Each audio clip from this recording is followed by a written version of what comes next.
Joining us now from Young Voices, Christopher Barnard, to talk about a recent little survey and poll down in Texas and the approval or disapproval of our current president in the White House. Christopher, welcome in. Thanks for being here.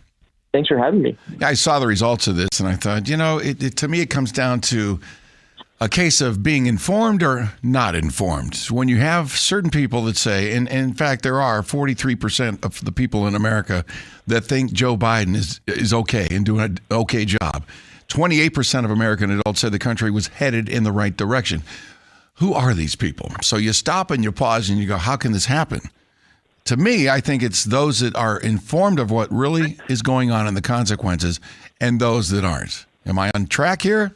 Yeah, I think you absolutely are. And to be clear, 43%, and some polls show it's around 38, 39%, is actually still pretty historically low for a president at this stage in his presidency. But given everything that's going on, you could argue it's actually still surprisingly high.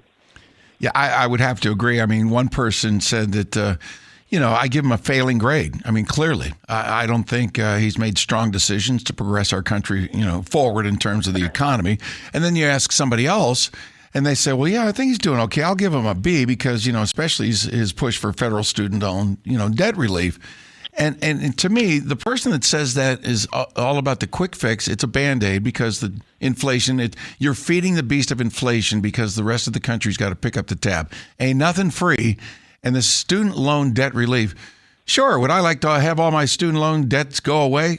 Who wouldn't? But in the long run, it's not good for our economy, and Americans in the long run will be strapped with more burden because of it, and it's just continuing the cycle of the inflation. So that's why I say you're not going to see the reality and the truth of what's happening, including at the border, on liberal media. They're not going to cover these stories. It's only out there in pockets of what the reality of this presidency is all about.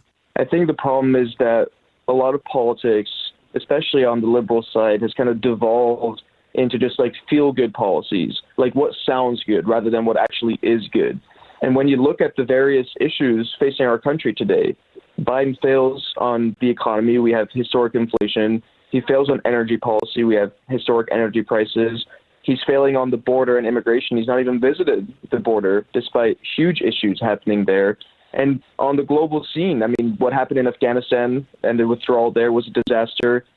What's happening in Ukraine, obviously he can't be directly blamed for that, but I think he could be handling it a lot better. And so on all these fronts, he's not doing well at all. And so just slapping a Band-Aid, like you put it, of canceling some student debt here and there is not going to solve the issues of this country whatsoever. Yeah, here's another inflation, what's he call it now? Another check of an inflation reaction checker, something to help you out. Here's another free cell phone. Here's the student loan debt I'm going to wipe out. Don't worry about the border. I've got more important things to do. I can't think of anything really more important, than protecting the American people at our borders. So, yeah, you're spot on with it's a feel-good administration versus a what's good for you administration. All right, buddy. Thank you. Appreciate you. It's Christopher Barnard, the commentator there with Young Voices.